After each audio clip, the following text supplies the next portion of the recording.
there's a certain sting that comes when you were extremely close to this person and now they're just someone you used to know. It's really a haunting pain that no one knows you're carrying.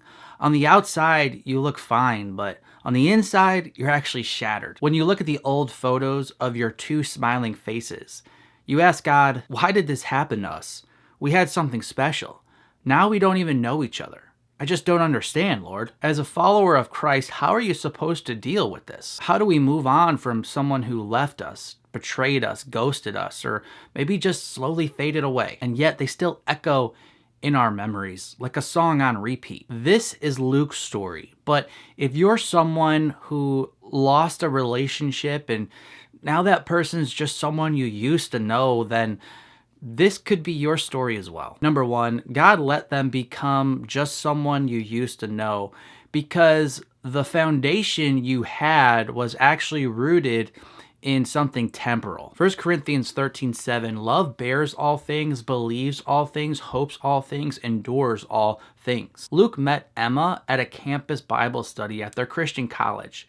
In an instant, they both felt a strong spiritual connection. Within days of meeting each other, they had become an official dating couple. They prayed together and served together at ministry events hosted by their college. They had long, theologically deep conversations as they sat late into the night on the bench outside Emma's dorm. But then they graduated.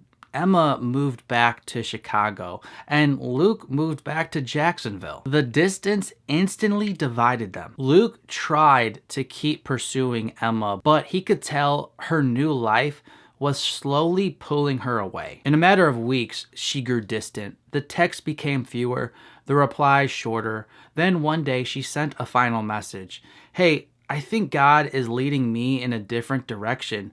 I wish you all the best. And that was it. She was gone. No argument, no scandal, just silence. Like a dream that vanishes when you wake, Luke wondered what he could have done differently to keep Emma in his life. What happened? The truth is, there are some people who are connected because of a deep alignment on a spiritual level that goes beyond the external environmental circumstances.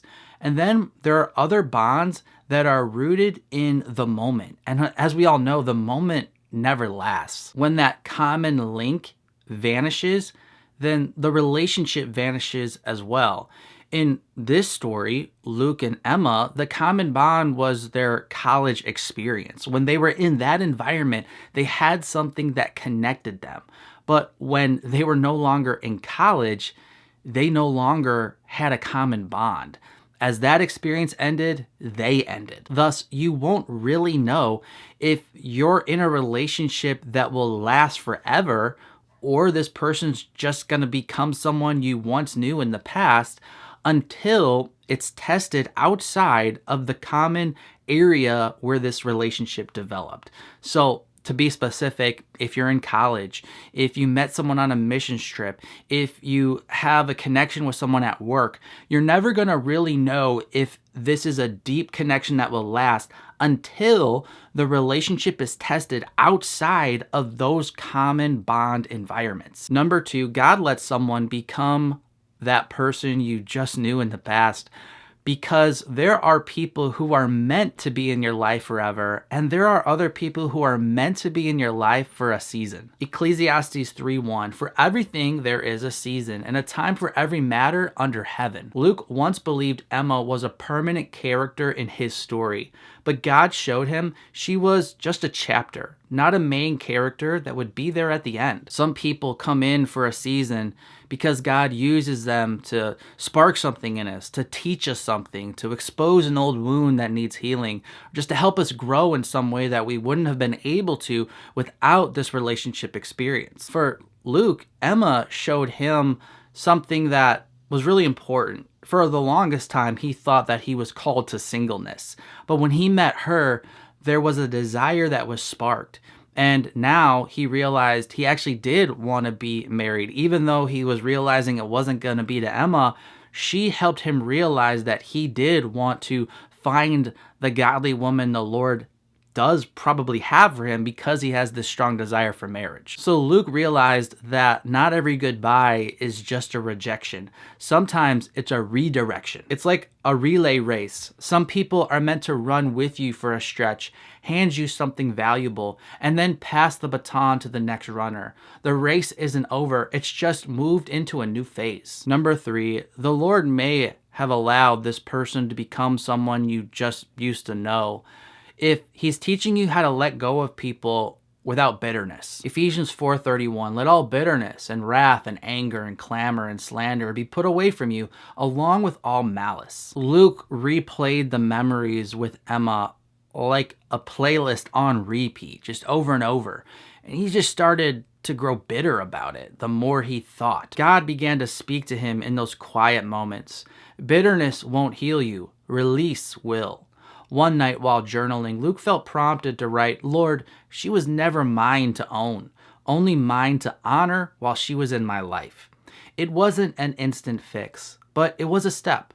Suddenly, she wasn't just someone that he used to know. He didn't need to classify her in that cold, distant way. She was Emma, a woman in his past that served an important purpose for him then. She just wasn't someone that would continue to be in his life forever.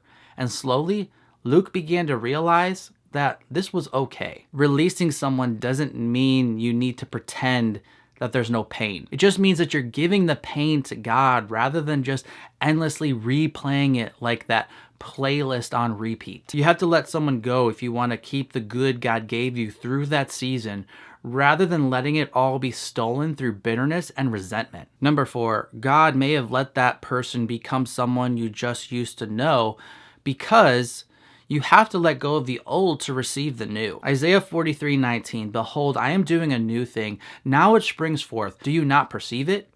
For a while, Luke let his sadness define him. He was the guy who lost Emma, but God gently corrected him. You are not defined by who left you.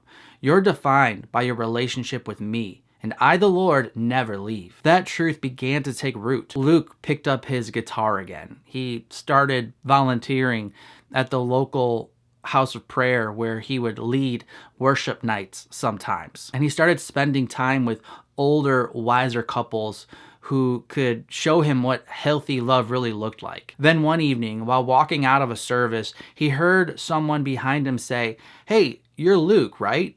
I've seen you lead worship.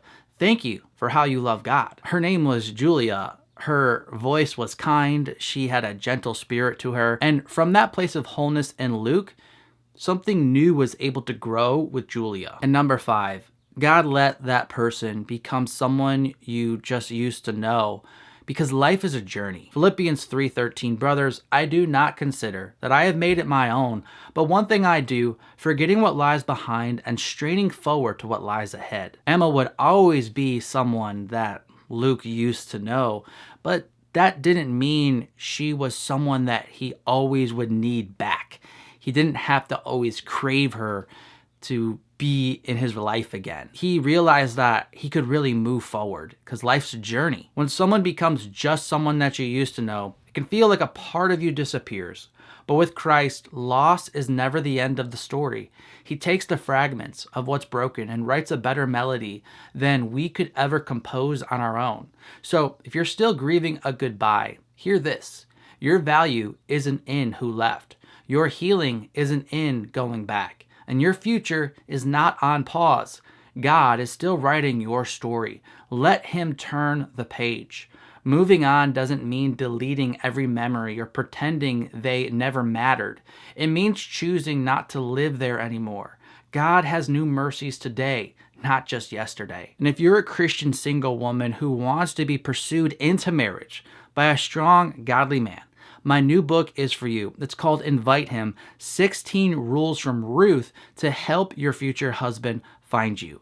I go through the book of Ruth line by line, and we apply the principles there to this specific season of a woman's life where she wants to be pursued. She doesn't want to pursue a man. She wants him to pursue her. And this book teaches you your part to play as a woman, because you do have a part to play. And it's not pursuit, it's invitation. And there's a lot to it. So if you want to learn about that, you should read the book.